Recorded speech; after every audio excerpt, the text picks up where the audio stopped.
Hello and welcome to the Wire Talks. I'm Sidharth Bhatia.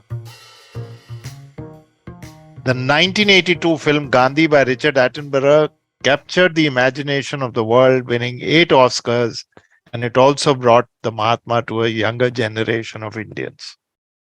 In 2006, Lage Raho Munna Bhai used the idea of Gandhi in the most innovative way. Gandhi has never been far away from cinema in the last 100 years. Interestingly, the Mahatma himself did not like films. He did not like the medium. He did not like seeing them, and he did not like the fact that they were being made. He thought that the technology could be harmful and distracting. Yet the camera continued to follow him, and many documentaries and features and newsreels were made on his life. Prakash Magdum, an Indian civil servant who was also one time the director of the National Film Archives of India, set out to find all the films made on him. And the result is a fascinating book on Gandhi on Celluloid, which has just been published. He tells us of his fascinating journey. Prakash Magdum, welcome to the Wire Talks. Tell me, when did you start getting interested in the subject of Mahatma Gandhi captured on film, which is a fascinating subject, but it's a big one. It's a monumental task. When did you start getting interested? Well, Mahatma Gandhi, as you know, has been a kind of always, been interested to me right from my childhood. I have been reading his autobiography and other books on him, biography. But the kind of real kind of thrust, I can say that in 2019, when the world celebrated the 150th birth anniversary of Gandhi. And that time I was the director of National Film Archive of India. And during that year, we also did many events, celebrating that occasion, commemorating that occasion. And as a part of that, we did a series of activities like putting up exhibitions, film shows and all. And obviously, I was the part of curating, and researching that entire theme. And that's when it struck me that, there could be more into this particular topic. And that's why I started researching, in 2019. Yeah. But it must have been a monumental task, a huge job, given that his image was captured so many thousands of times. He was a public figure, a leader who was followed everywhere with cameras. How did you make even a list of films? Forget curating them. Exactly. Both newsreels, documentaries, and feature films. How did you start that job? Exactly. That's what I was talking about. That when we curated some of those events, we kind of put together a kind of a list of basically feature films, and that too in different languages in which films are made on him. Again, there could be biopics, made on him. There could be, there have been several films made on his values and principles, right from the times when he was alive and even till now. And third, very interesting kind of phenomena in recent times where, people were kind of putting him into the current perspective and imagining him, to be in the present times and how he would respond to the issues of today.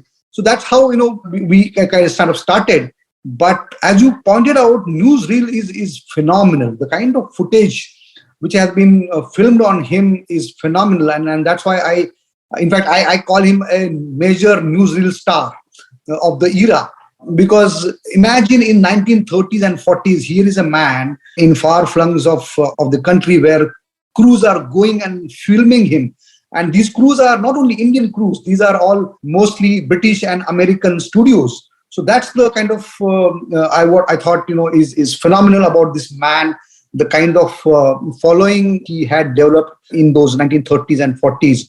So yes, it's a tremendous footage, and rightfully he is called one of the most photographed and filmed men in the world.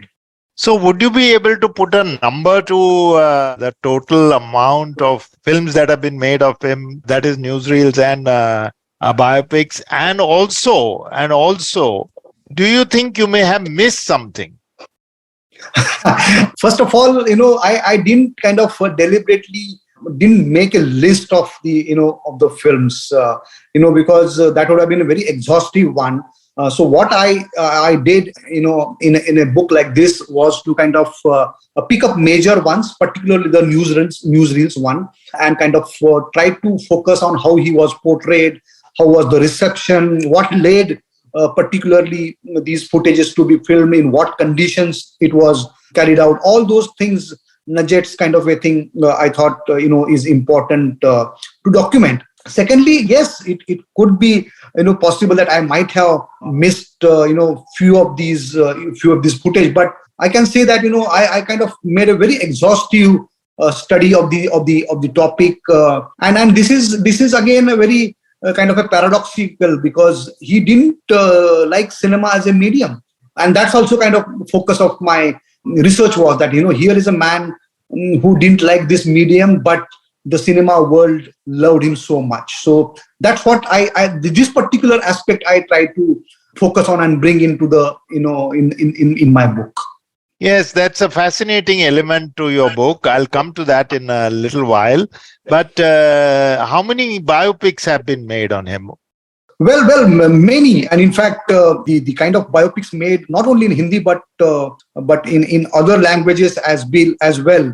I don't remember offhand the numbers, but particularly, in fact, the idea of biopic had even kind of started when he was alive, towards the end of his life, and then after he died, again in a very amusing way, it was the Hollywood studios who kind of took the initiative of thinking and conceiving of having a biopic on Gandhi, but it took a lot of time, and there were many failed attempts as well in between, to kind of actually make this particular biopic of Attenborough's, Gandhi, and after that, yes, obviously there were series of biopics on him.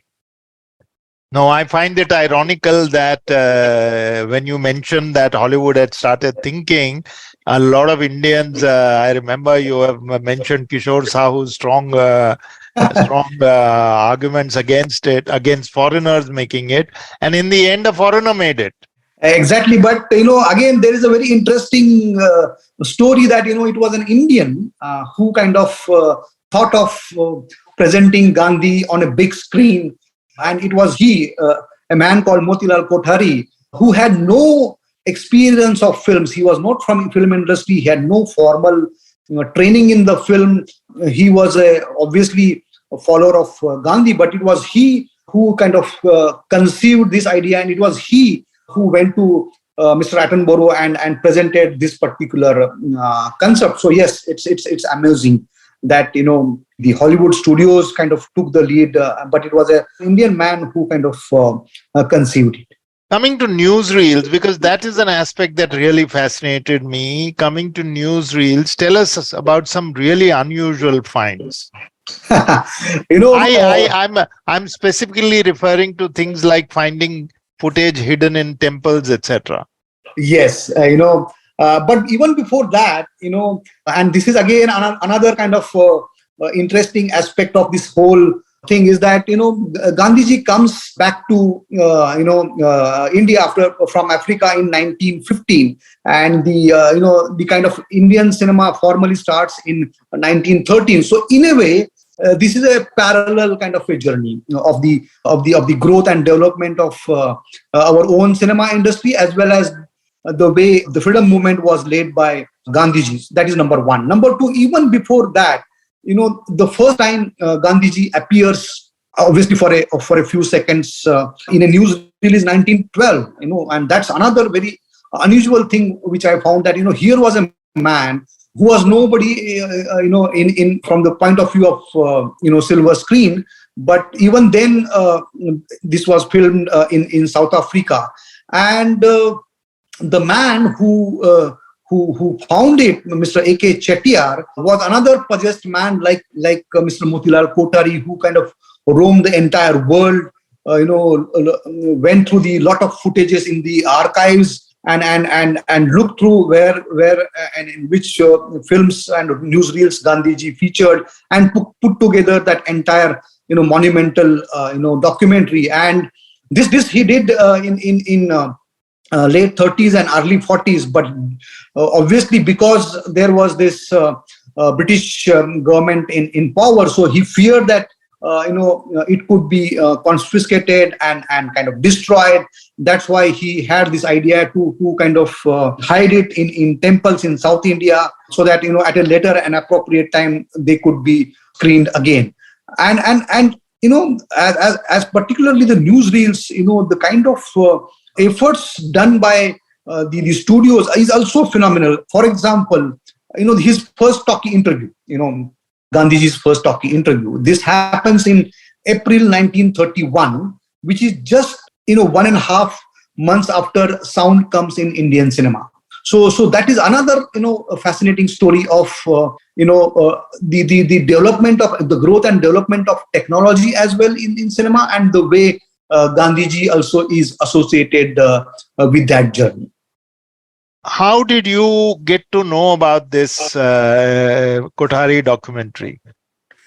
Well, Kothari, I was very intrigued by this man. That here is a man, as I told you, no formal training in cinema, no connection at all with the industry, but he was a follower of Gandhi. He had met Gandhiji thrice, at different intervals of time. And after the assassination of Gandhi, it kind of, it triggered that, what I'm doing, this story needs to be told in a big, manner, so that world should see the life like Gandhi, how he lived and how he led. So that's what, kind of led him to kind of conceive a biopic on Gandhi. And he kind of took every effort. He literally kind of went here and there to kind of figure out how this can be done. In fact, he also met Mr. V. Shantaram, to kind of offer him that he should direct it. And then he goes to Mr. Mountbatten. And come to think of it, Mr. Mountbatten had no previous experience of directing a film. He was just an actor, doing films in British industry. So, it is obviously, it intrigued me a lot. And there is not much of a material, in fact, on Mr. You Kothari. mean, no, you mentioned Mountbatten. You mean Attenborough. Yeah, sorry, Attenborough, yeah. So, and he's such a selfless man, Mr. Kothari, that not much of a documentation is available on him. Very few, images or photographs available of him. And, unfortunately, the dream he saw couldn't be fructified in his lifetime. He dies, before the film is completed. But again, when the film was completed, if you see the film, there are three personalities to whom Mr. Attenborough has dedicated this film. Mr. Motilal Kothari, Mr. Pandit Nehru, and Mr. Mountbatten. And again, while accepting the Academy Award, he dedicates it to Motilal Kothari. So that here is a man who kind of because of him, this entire kind of a grand biopic was kind of made. So and that's why I thought to kind of dedicate my book also to him. My question was, how did you get to know of the documentary Hidden in Temples, and have you seen it? Yes, Mr. Chettiar, again, as I told, here is a man who is trained in photography in New York, and he, in fact, he had a very, very distinct idea of starting a Swadeshi newsreel, because the newsreels which were being made were mostly made by the foreign film studios, and obviously there was an inherent bias into the way Indian life was depicted. So he and one of his colleague and collaborator thought that we should, after getting trained in New York, we should start in Swadeshi kind of an Indian newsreel. But nothing came out of it, and he obviously he was again inspired by Gandhiji, and as I told you, he kind of roamed entire world went to lot many film archives to look for the footages and newsreels which have been filmed on Gandhi, and put together a vast amount of footage, and out of which he made this film. And mind you, as I told you, this was hidden in mutts and temples. In fact, he has written about it in his book in Tamil, and which was later translated into English as well. And it had a grand premiere on 14th of August in Delhi, where who's who of Delhi attended the film. But unfortunately, after that, he had plans to take it to America, and he succeeded also. But somehow that original footage, which is a big length documentary, was somehow lost. So what we have available is an abridged version of this particular documentary, and it is now available on YouTube as well. Okay. We'll be right back after this short break.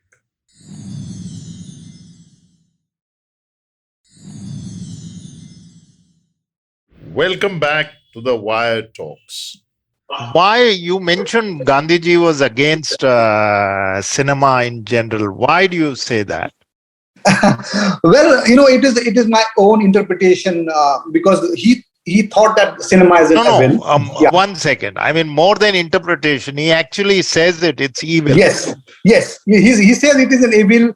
Time and again, he voiced his opinion against cinema, the ill effects of cinema, and till the end he didn't change his opinion. I think, in my view, somewhere I think he felt that, because he all along his life, he kind of believed in controlling the senses, the bodily senses, and I think he thought that it doesn't, it didn't add any value to your education, to your knowledge, and it kind of a titillating thing. So and I think, being a kind of a man, he was a workaholic. He didn't maybe think of spending so much of 2.5 hours time in watching movie. So that's how, and he very curiously maintained this view. He, despite some of the advice he received from the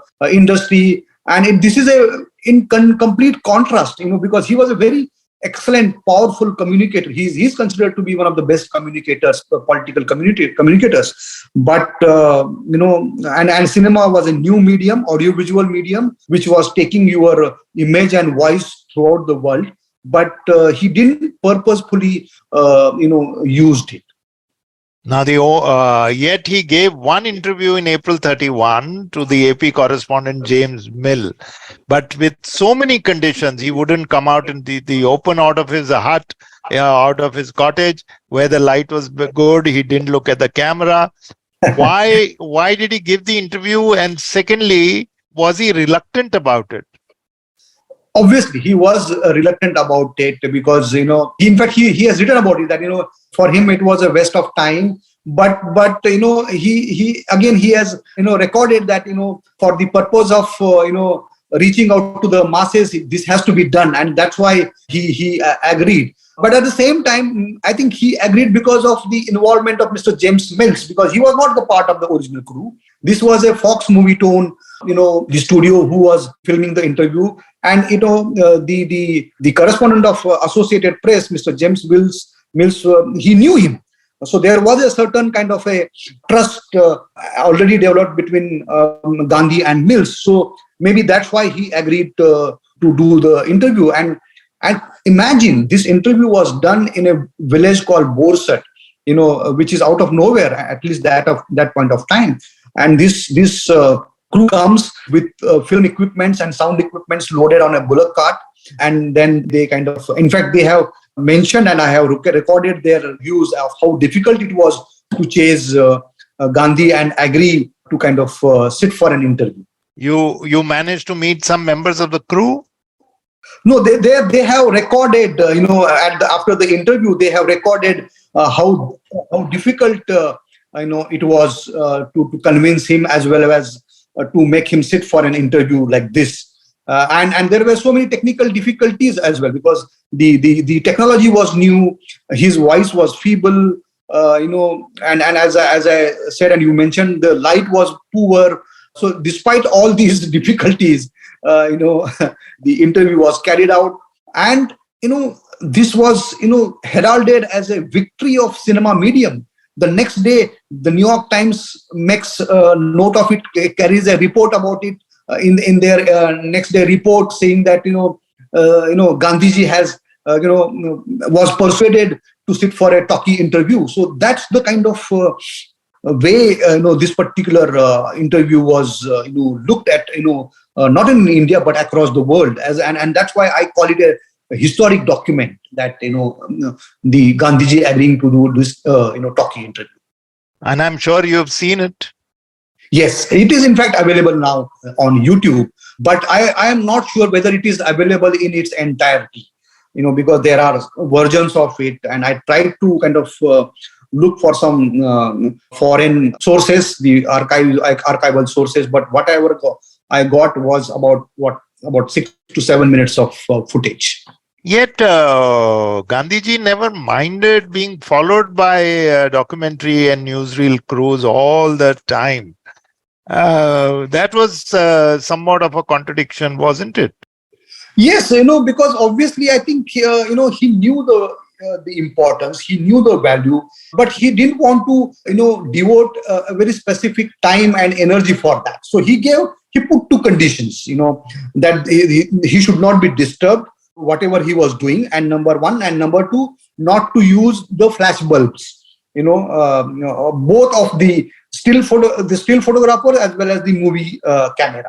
So he put these two conditions to anybody who was filming him, and on those two conditions he allowed to film him, particularly from a distance, not a very close up shots and all. So yes, he knew the value of the medium, but he decided not to devote time or purposefully use it as a mode of communication or as a tool. So that's what, on these two conditions, he allowed the cameraman come near to him and film him. I found it very interesting that he saw two films, such disparate films, Mission to Moscow and Ram Rajya.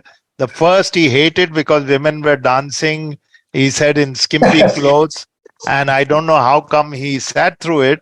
And the second one he liked, but he never saw any more. Yes. Obviously this was the time when he was recuperating from an illness, so there was we can say that there was some time at hand to him, and it was his disciple and colleague Madeline Slade, Mirabean, who kind of convinced him to watch this Mission to Moscow. So that he sat, and obviously he didn't like that because of all those things. And later on, after a few days, Mr. Desai, the art director of Ram Rajya, he kind of requested him that now you should watch this, because he thought that the topic of Ram Rajya would be of interest to him, and that's how he can again sat for this particular film. Initially, he was ready to sit for a few minutes, but I think he saw it for a considerable time. But even then, even though he sat for a considerable amount of time, even then, after a few days, he writes a letter to his, I think, grandkids, and saying that, this was not at all a very pleasurable experience. And, if they were here, they would have had the same opinion. And he has kind of wasted time. And I'm glad that you people didn't, had to regret by not watching it. So he has maintained his views despite watching these two films.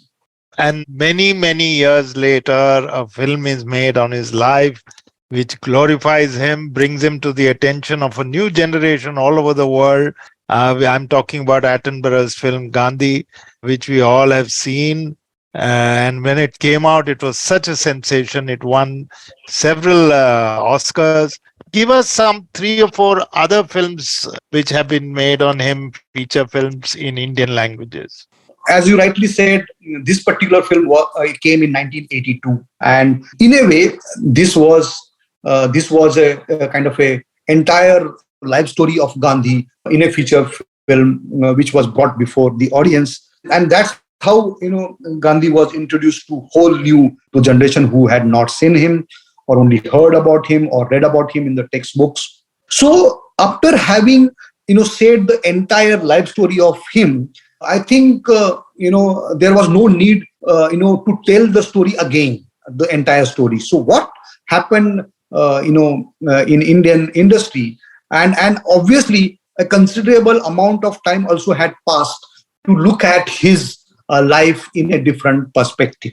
And then comes the film, the bilingual film of Mr. Shyam Benegal, where he looks at his initial journey of in Africa. So how Mohandas Karamchand Gandhi becomes Mahatma Gandhi, and again this is a very fascinating story. That a common man, how he discovers in himself, and a kind of an inner discovery, and how he kind of organizes himself, at the same time the community, and becomes Mahatma Gandhi. So it's a Mohan to Mahatma, Mohan se Mahatma tak. So this is a very, I would say, a very important film, because yes, we know much more about Gandhiji's work after he comes back from Africa, but his formative years, how he formed up his values and ideas and principles, and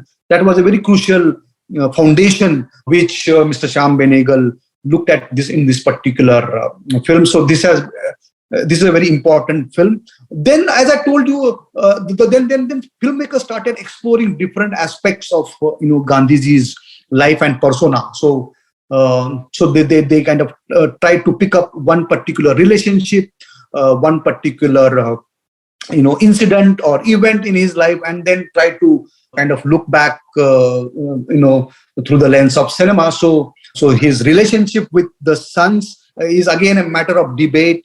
So particularly with his eldest son Harilal Gandhi. So that is another important film, Gandhi My Father, made by Firoz Abbas Khan. So this is a very, again, a poignant kind of a portrayal of a relationship between, and very, very vexed relationship between a father and son. Both think that they are right in their own point of view, but this kind of goes beyond repair. So this is a very poignant kind of a portrayal of a Gandhiji's life. And then the another aspect of Gandhiji's life and times was about Maine Gandhi Ko Nahi Mara, where Mr. Janu Barua looks at this particular aspect where this gentleman, he thinks that he has killed, and then this entire sequence is brought out on the screen. So there are these films explore the different events and relationships in Gandhiji's life. So this is a very fascinating thing. So there is no halo around Gandhi now. So people are now exploring these aspects. But yet, I was hoping you would mention Lage Raho Munna Bhai, where halo was established all over again. Yeah, because I when I spoke to Rajkumar Hirani, he felt that this story needs to be told in a modern language, in a modern lingo, so that the current generation should see him, and that's another aspect of films. Or then there are some few films where the filmmakers imagine Gandhi in the present times. So that's why I didn't take the name initially, because this is a reimagining Gandhi in the present times, and this is again a very fascinating, yet in a lighter way. Gandhi's portrayal is projected, where he's not holding a moral high ground, sitting on a high table and giving sermons or gyan. He's one among us, and his language is like today's generation. So that's how the Gandhigiri and all those things. And it clicked, because that's how I think Mr. Raju Hirani thought that he should be connected. He should be reconnected with the modern generation, and he succeeded. There are two new films that I want to refer to. One is Why I Killed Gandhi from Godse's point of view. Another producer has announced a film called Godse. Do you think the perspective now changing to, maybe even, I don't know, deifying the killer?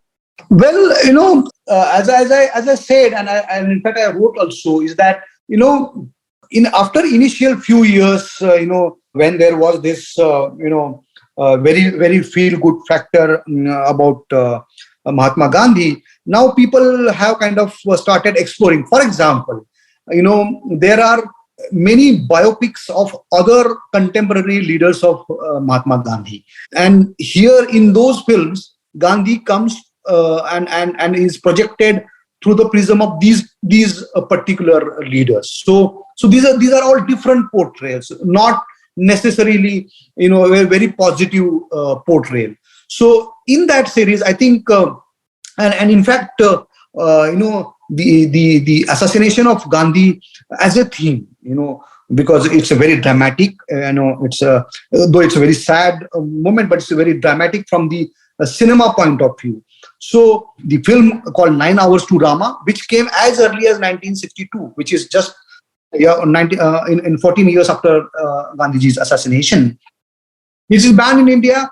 In fact, I have discussed, how he was allowed to film and then banned, because Gandhiji comes for a very few minutes, but the story is told from the other point of view. So this other point of view is a matter of interest, is a matter of debate from the filmmaker's point of view. So in 1969, in Gandhiji's birth centenary year, again a very unusual film comes called At 5:05. And in fact, I have written a half chapter on that particular film, because this is a very unusual film where these conspirators who are going to kill Gandhi, and then one of them backs out saying that what we are doing is not right, and then they hold a kind of a mock courtroom trial, and all these allegations, which are usually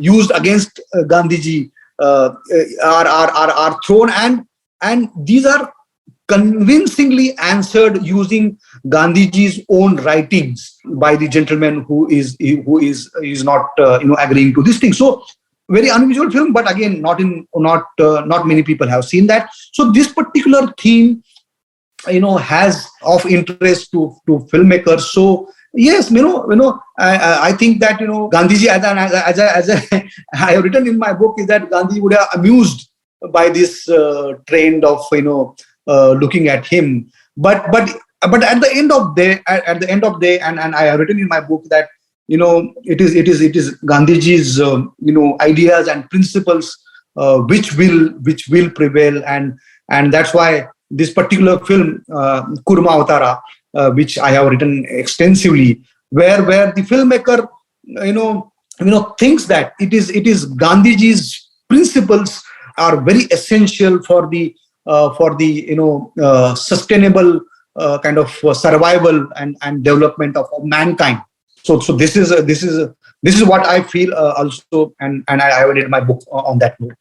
So you think more films will be made with Gandhi or Gandhi's ideas as themes?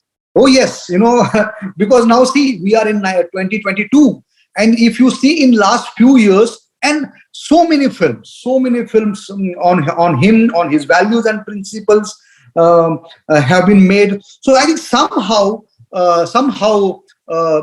various aspects of Gandhiji's personality are interested to the filmmakers. There are young filmmakers who are rediscovering Gandhi, who are exploring his some of the maybe unknown areas and focusing on that through the medium of cinema. So if you see in recent times, there is a spurt of films, and I think it will continue, because here is a man whom Einstein refers to, that coming generations will scarcely believe that such a man walked on earth. So, this is an exceptional story. It will be told, I think, time and again, in my view, at least. Oh, thank you, Prakash. It's a wonderful note to end on. That was Prakash Magdum, former director of the National Film Archives of India and a civil servant who is fascinated by cinema and has written a book on Gandhiji, on Gandhi on Celluloid, films made on and about Gandhi, which is a fascinating book if you really get into it, because you realize that it's not just 4 or 5 films, it is scores of films have been made on the great man. Thank you. Thank you, Siddharthji. It was nice speaking to you. We'll be back once again next week with another episode of the Wire Talks. Till then, from me, Sidharth Bhatia, and the rest of the team, goodbye. You can check out this podcast and other interesting ones on the Wire website, the IVM podcast website, app, or wherever else that you get your podcasts. Goodbye from me, Sidharth Bhatia, and the Wire Talks podcast team.